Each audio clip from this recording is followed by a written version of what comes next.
Voiceover Coffee Shop, episode number 44. Welcome to the Voiceover Coffee Shop, where we share our morning with some of the finest names in voiceover.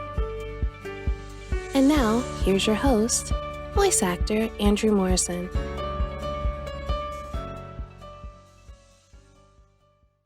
Hi there, my name is Andrew Morrison, and welcome to the Voiceover Coffee Shop, where we start our day with some of the finest names in voiceover. If you'd like to know a little bit more about me, feel free to visit my website at www.andrewdmorrison.com. In this episode, we have an improv champion who has worked both on the mic and on screen for multiple national advertising campaigns. With his incredible knowledge of improvisational techniques, Scott Parkin is a true master in understanding the thought process behind a script, so that when he sees room for flavor, he can add a little bit of his special actor's sauce. In this episode, we talk about improv techniques at home, going over the cliff of your comfort zone, and finding new ways to grow as an actor. So, how do you take your coffee in the morning? With a little. During the pandemic, we started looking for small things that were like little treats or things to look forward to. So I've always liked to mix a little bit of hot cocoa and then a big half gallon of Kahlua. No, I like a little carnation French vanilla. I like really, really strong coffee, but with a couple additives. So Gotcha. Okay. So you're a flavor guy. I I usually def- like caramel def- in mine. definitely. I like cocoa and then a little bit of vanilla. And I do like Kahlua, but you can't really do that every morning. Gotcha. So how did you start? What is your origin story into the whole voiceover industry? Radio. So I started in radio when I was 21 out of Sac State. I started interning at KZAP in Sacramento, which was the big rock station. It came out of the progressive rock thing in the 70s when everything else was really poppy and stuff. And then these FM stations came in like, hey, it's a KSFM out of Woodland. That was side two, that sort of vibe. And KZAP was sort of an extension of that. So I started interning, and then the morning guy got fired and made a tape of us and sent it out to Tulsa, Oklahoma. And I was still in college. I still have 12 units of communication degree to get. And I've always promised myself at some point I'd go back and get my money back for the other 239 units. So I left college at Sac State to go work in morning radio in Tulsa. In I want to say 86. I graduated high school in 80, bounced around colleges, work in Northern California, and then took the radio gig and did that and crisscrossed the country doing radio until I was asked to stop doing radio after I got back from covering the 92 Olympics in Albertville, France. And I'd already started doing voiceover. At the time, voiceover was making a big change from big time announcers to people that sounded more regular. And I didn't have 19 testicles and a big announcer voice. I talked like this and I was good at it. And it was early in the conversational thing. So I was able to get some good work. And by the time I was asked to stop doing radio, I was already doing on-camera commercials, improv at both improvisational group, 4 to 5 doctors, and a lot of corporate work and voiceover and on-camera commercials. So I was the program director. I was pissed off at him, and I didn't like being fired because I loved my job. I loved my radio gig. It was a blast. But he said, I'm doing you the biggest favor. You'll thank me later because this thing is holding you back. And I was like, fuck you, but he was. After that, I ended up making more money and having a great time, moved to LA in 98 and started a career out here. So when you were working in radio and you were starting to build up voiceover clients and stuff like that, what did that look like? Were you actively looking to do both radio and build up a voiceover? I mean, I had an agent and I joined the union. So I didn't really have it. It looked much different than it is today, where people are branding themselves and doing stuff like that. I had an agent and I had a demo, and I was good. And you had to be good at an audition. It didn't matter what, your demo sounded like if you couldn't recreate that at audition. So I had an agent, and I'd go into Kim Dawson and read my copy and book jobs. Gotcha. So Yeah. how did you go from taking improv classes to teaching improv? 25 years later. So, I was in an improv group and for a very long time, different formats, different groups, did that for 20 years on stage. And I was known for improv in voiceover commercials and on-camera commercials. They know they could have me improvise. So I used to get work that way. Okay. And then I guess probably I started teaching kids with Gray Studios in 2007, I think. But before that, I'd started working with Mary Lynn Wisner. She was the one that said, nobody coaches the conversational read, and you're good at that. And I was like, yes, absolutely. So that's when I became a voiceover coach. So, and that sort of morphed into, because improvisation stitches together nicely with the conversational read. So it was pretty much the conversational real read and improvisation for voiceover. And then lately, I'm in a really good spot with a couple of nice commercials running on camera. I don't really have to teach, so I'm just teaching kind of what I want to teach and who I want to teach. And that usually is improv, more character-driven improv, and how it applies to voiceover. But improv and voiceover compared to improv on stage is like this. Improv and voiceover is usually like that. So if you're good at this, you can certainly pare it down to this. So I teach this, and then we apply it to that. There's your visual aid right there. Yeah, and you said multiple formats, and I know improv to be improv, but what are the different improv formats? Well, you could do improv on stage with a group. You can improvise in a film, like Don't Look Up is large portion improvised. I improvise in almost every situation that I'm allowed to.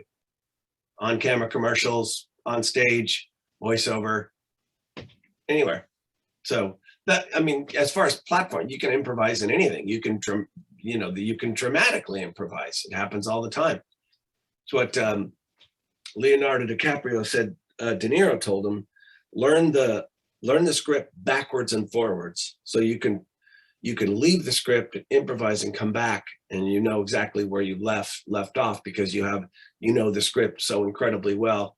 You can go off and improvise. So that would be, just the basic places that you perform. Anywhere you perform, you can do improv. Now, listen, if you're on Broadway, they want you to say those words, and if they say stick to the script, absolutely, great. It's right there, no problem. You get the money, you win. So, if they cut me loose, it's usually a hell of a lot more fun. Yeah. But listen, I want to work. I'm not like, oh boy, I really have to improvise here. Right. I'm like, no, that's a great idea. These are great words. I'll say that. Right now, you can get 5 of those at Olive Garden for just $8. Thank you. Right. Okay. So whenever you are, because improvisation, sometimes it comes naturally, but sometimes it is something that needs to be taken a long time to learn. When you're taking on new students, what are some of the biggest areas that you see that need improvement? It's not really need improvement, but it's a mindset and lack of thinking. Don't think, just be in a character. And if you are in a character, then you respond as that character rather than thinking, oh, here's a funny joke. So I come from radio. So it took me a very long time to not think, here's what I can say that's funny about that. Here's a joke. Here's something wordplay, rather than just responding in character, because that's what you're after in something like this. Is you're after honest, grounded characters. Adam McKay, the phenomenal guy, started writing for Saturday Night Live and was an improviser before that. He directed Ricky Bobby. He was Will Ferrell's partner for a long time, and he directed Don't Look Up. And he said, anytime I work with people that don't normally do improv, I always say, make it real and you should be fine. However outlandish the character, make it honest and make it real. And that's what was really nice about that. Sorry, hang on. What was really nice about that is that's the way I've always approached it, and that's the way I've always taught. Start from a place of grounded. It's much more, if you think of Arrested Development, Jason Bateman never tips his hand like he thinks something is funny or they're saying something funny. They never do that. All the stuff is delivered. The reason that makes it funny is the characters. You put the characters in situations where they have to deal with stuff, and how they deal with stuff, how they process that stuff. That's where the stuff is funny. So it's not, here's a joke. It's, here's how the character would respond. So that's really what I enjoy teaching. I really like giving people adjustments, like you need to say this like you're easily overwhelmed. Right. And then see what they do with that character. And then you put that, you go, okay, I like that character. Now let's have that character do a job interview for a assistant manager of the floor at Macy's. And then you ask questions and they get to highly define the character, and it just gets more and more entertaining. So I like to do stuff that makes me laugh. But it is hard. I mean, I'm kind of known for gently pushing people off the cliff out of their comfort zone, and catching them and saying it's okay, but the only place you can really learn stuff is out of your comfort zone. Right. I recently took a self-tape theatrical audition class from James Dumont, who's just a wonderful cat that I've seen at commercial and theatrical auditions for 20 years. He's always just an incredibly nice guy, the kind of guy that would give you like, oh, this casting, I don't do that many theatrical auditions, and he does. He's Dallas Buyers Club, Catch Me If You Can. He's the big guy, got shot in the gut on Righteous Gemstones right now. And he's just a wonderful character actor and made a great living at it. But I don't work in that world that often. So when I get up to bat to do that, I'm a little rusty, and you kind of got to hit the ground running and be a little more familiar with it. So I took a 3-hour Zoom class through Creative Acting Studios, and it was great. It was last Saturday. It takes a lot to keep me off the beach on a Saturday, but it was great. So I think I don't know if this has any relevance to anything that you asked, but you got to keep training, you got to keep adapting, or you become irrelevant. And that's, I turned 60 next week, and I'd like to imagine I can remain relevant for another 30, 40 minutes. Gotcha. So what do you do to get yourself out of your own comfort zone when you feel like you need a refresher or you feel like you need to improve? Pretty much exactly what I just said, Andrew. I took a theatrical class, and I don't do that. So gotcha. Yeah, I go to a coach and find somebody that teaches stuff that I'm not good at.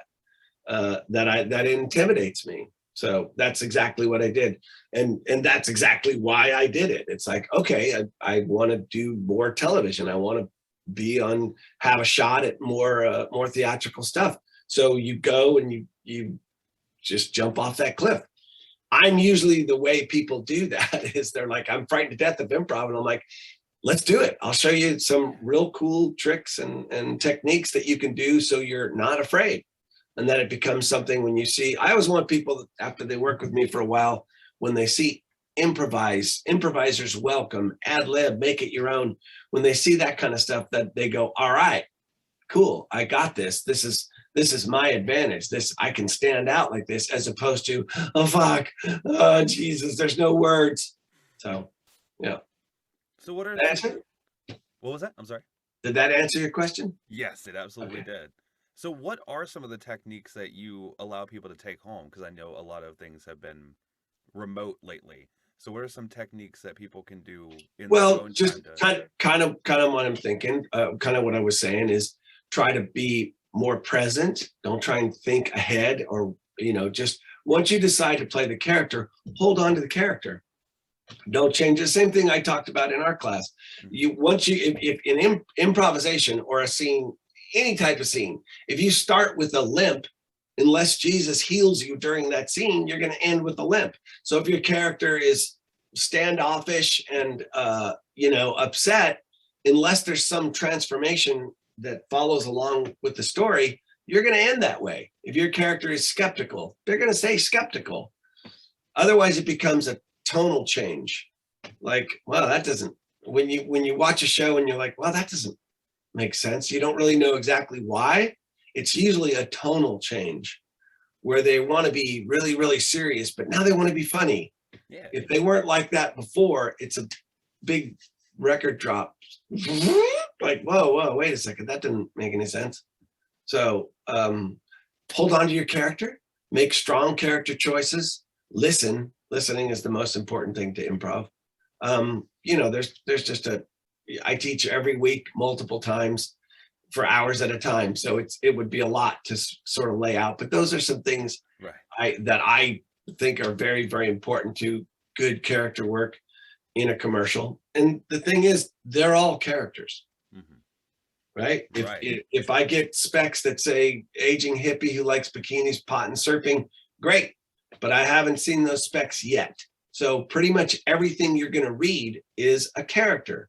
Maybe it's closer to who you are on, right up closer to the middle, but it's all a character. So once you make that character choice, hang on to your character. What does your character want? Yeah, whatever. Basically, the more I teach improvisation for voiceover, the more I realize it's just a fucking acting class. It's just acting. So acting 101, you make a strong character choice, keep it simple, hold on to your character. Gotcha. Awesome. So going back to the voiceover side of things, since I know the industry overall has changed since you first got into voiceover versus now drastically, but how has your individual schedule changed, or how has your mindset changed in how you approach looking for voiceover work? I started with ICM out here in 98, and then that became DPN 10 years later. They took the Rolodex and built their own agency, and I've been with them for 22 years. So that's how I look for voiceover. They look for it and take 10% if I book something. So my agent sends me scripts every week, and I work as hard as I can to book those. If it gets really slow and stuff isn't popping, I'll hit old, because I'm a union guy. I turn down a shit ton of work. I do, because I just believe in the union. I believe in a fair wage for everybody and healthcare and all that. And when I see all these horror stories of people like, they haven't paid me, and what do I do? And the rates will continue to go down for, what I mean? Even in non-union work, they use the union scale as a reference point. And I think that's great. And when, I understand people can't just jump in on the union. It doesn't make any sense. It's a shit ton of cash, but it should be something that you're angling for, because you get healthcare, you get pension. I started taking my pension at 55. I'm very happy about that. And I'm very happy that my agent and my unions have pulled in, $50,000 for me when there was a battle with a client who didn't want to pay and the spot was running. I never have to be a part of that. I never have to worry about chasing down money or that. I will definitely, if it's because industrial work is a little less covered. There are ins and outs. There are some union contracts that cover it, and there are others that there are, gray areas, an area that I could go, hey man, do you need an in-house video or something, or but it's been a while since I tried to chase down that kind of work. I get enough. I'm fortunately currently on camera, and teaching is plenty, and my pension, so I'm okay right now. Who knows what next year brings, but yeah. Awesome. So what do you do outside of voiceover? Like how do you clear your head outside of the booth? What I drink. No, I like to surf. I'm a writer. I'm a member of the Writers Guild, so I'm a writer. My daughter and I have written a animated pilot, and we're producing that. It's in the animatic stage now, and I have a phenomenal cast of people that she grew up with in the lobby, and Billy West and Maurice LaMarche and Lorraine Newman and Tara Strong and Dee Bradley Baker and Mindy Sterling. Did I say Mindy twice? I think I did. So a lot of time right now is getting people, we have a merch store, we have shirts and stuff, and we're raising money to build the animatic. The animatic is currently, Miranda's working on it at Surfer Jack Studios, who did Phineas and Ferb and Pete the Cat. So Swampy Marsh is sort of our guiding light there. And probably late April or May, we'll have an animatic to take out and pitch to Amazon and Netflix and whoever will see us. So I spent a lot of time doing that. I like the beach. I have a nice house here, a small house by the beach here in Venice. And I have a garden. I have a cat. I'm an avid consumer of great TV.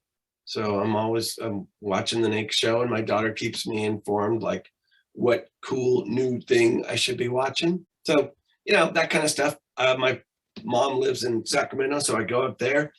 I would say the biggest hobby these days that I do more consistently is surf. So I live a mile from the beach, and that's a place where I recharge my brain a lot, and I really like being in the water. So all right, you don't get to say awesome one more time. All right. Each time I finish a block, you go awesome. So that's it. You get 4 awesomes. You got to come up with something else. Can do. Yeah. Can do. I'll work on that. Just for your transitions and your regular list. No, I need that, and I've been getting a lot of feedback on that, on how I say it. It just, I don't know. It's instinct. It's okay. It's okay. It's like when I was working in restaurants, it was heard. Like I say heard after everything. And right. Copy that. Yeah. Right. With Jimmy Fallon, it was so great. So great. So great. So great. I forgot what my next question was, to be honest. It was something about short-term memory and pot. Yeah, that was it. How much pot do you smoke? I don't smoke much pot. I don't smoke much pot, but I stopped. I mean, the pot is so strong. I tend to eat a small amount of edibles at small increments because I like that. I like creative. So I don't like the indica couch. It knocks me out. Mm-hmm. So I don't smoke. I really stopped smoking pretty much during the pandemic because I wanted my lungs to be strong, and I'm such a lightweight. It takes very little of today's pot to overdo it. And like, where's my jacket? Help me find my house. So I tend to go with a certain kind of gummies, and I have half of one of those, and it's a nice little cruise. Sweet. I know it was a hypothetical, but there's my answer. There you go. So along your voiceover career, what are some of the biggest lessons that you've taken with you where you just carry that, where maybe you made a mistake at some point, or you just learned something that it just stuck with you throughout your career? I would say my buddy Ed Yeager, very early on, I'd come off of a really, really difficult session where it was like, 50 takes A, B, and C of It's the Big Dish of Catfish. And it was really just, I know it's third world problems, but it could be debilitating. The rejection, that is the thing, the amount of stuff you read and the amount of stuff you don't book, and the near misses that giant TV show, giant campaign worth 50 grand that you miss out by a gnat's ass. He told me very early on, he said, if you get the money, you win. So I've always felt like if I'm having a tough session, I'll find a way to make it interesting for me or fun for me. I collect people being assholes. I collect phrases and things like that so I can put it into a character. When I do theatrical or on-camera stuff, very often I'm an overconfident ex-senator, ex-military lawyer, that kind of bombastic sort of prick, because I make games of difficult situations.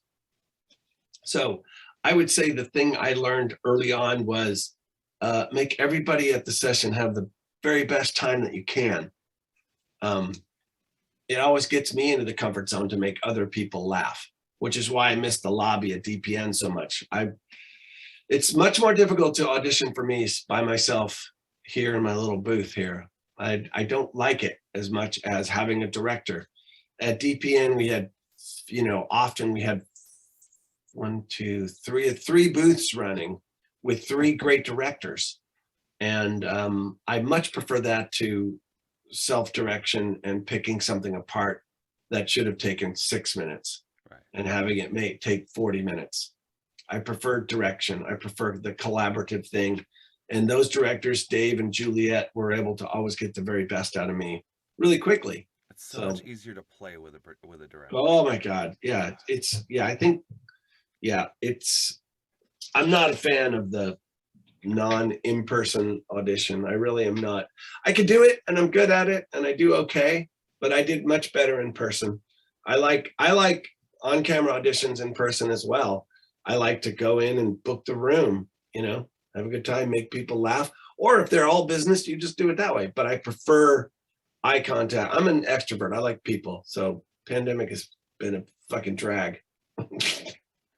Starting to come back though. I'm right there in the middle because I feel the exact same way. I like meeting the people I'm auditioning for. I like making them laugh. I like having that in-studio experience. But at the same time, the pandemic has opened up a lot more opportunities for remote work, and you're able to book without a doubt more. Listen, I've been able to teach people all over the country, all over the world from this room. Mm-hmm. So that's been extremely handy, and I've adapted and developed material that works fantastic on Zoom. But I still think in person is the gold standard. I really do. I'm headed to VO Atlanta for just that reason, because I wanted to coach in person again, and I want to get that going. So I'm throwing my ring in my hat in the ring to try and get people back in person again. I look forward to seeing you there. Yeah, man. Yeah. So if you could write yourself a letter back to before you started in radio, just a letter to yourself to tell yourself anything, what would that letter say? Make sure you can find your way home when you stay out too late. That's probably be it. Know where you're at. No, that's such a giant question. A letter.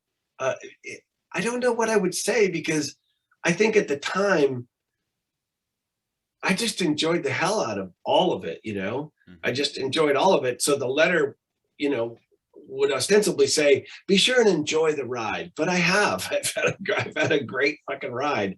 Voiceover has been fantastic to me. I've got to travel all over the world teaching it. I've got to, provide for my daughter, and, there's ups and downs. I guess enjoy the ride, but I really feel like I did. I guess what would I say to my younger, stupid self? Enjoy your hair. It's going to go away. Yeah, enjoy your hair more. Get more out of your hair while it's there, because it's going to go away. I don't know. Take notes, probably. I don't know. I just don't think about stuff like that. I tend to go rolling forward rather than go, what could have been, because I'm trained that way, because you have to have a very short fucking memory. Otherwise you'll focus on all the shit that you missed. So I try to just go, oh, well, away we go. I like the Tide commercial that I have running. That's absolutely without question changed my life as far as one commercial possibly can. I was on a Vail for commercials in 2019 11 times. Missed, it's down to you and 3 to 6 people, and you missed out every time. And then I got that commercial, and then the world shut down. Started running in February of 2020, and it's still running. And it definitely changed, the pandemic and our trajectory and the house, and I could pay off all my bills, and it's just, and that's going to go away, and then I'll be like, okay, what's next? So it's a very odd way to try and make a living, but I've had a great time at it. Gotcha. So where can people find you, and where can people sign up for your improv classes? I don't have, the only class that I was running was one where, because I really just working with the people that I have worked with before. So anybody that saw me at a convention or had taken my class personally, or if somebody in the group would vouch for them, I had about 23 people, and they were all levels, never done improv, done it some, like it, done it all the time on stage. And they would send me an email on Sunday that says, I'm a level 1 and I'm available. So I'd get about 10 or 11 of those folks, and then I'd build a group of 5. And then we'd do the microdose on Mondays for 2 hours. And then I'd have one of my ace improv kids come in as a guest, or some other professional improviser.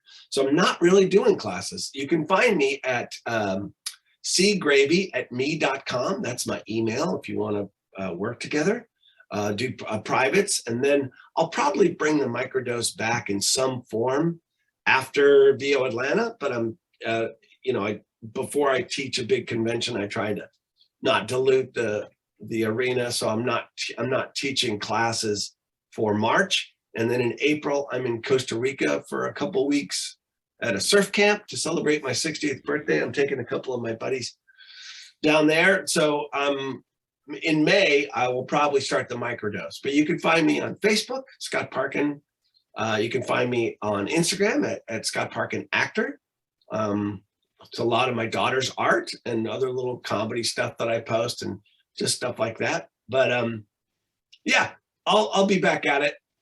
I do the VO Roadshow with Mary Lynn Wisner, so you can always check Mary Lynn Wisner's website and see what town I might be coming to. But I don't have any scheduled classes for the next 2 months other than VO Atlanta. Right. So if you want to come and see me at VO Atlanta, please do. Should be fun. Well, I do look forward to those microdose classes coming back out. And thank you for coming on the show, man. This has been a blast. Oh, cool. Thanks very much. Thanks for asking. I really hope you enjoy listening to Scott and his mindset of truly being in the moment to not only improve as a voiceover artist, but to learn to enjoy what's happening now instead of what is yet to come. If you'd like to contact Scott for coaching or projects, you can email him at cgravy@me.com. Thank you for listening, and I'll see you next time. Thank you for listening to the Voiceover Coffee Shop. For more information on guests, new episodes, and more, be sure to visit www.vocoffeeshop.com.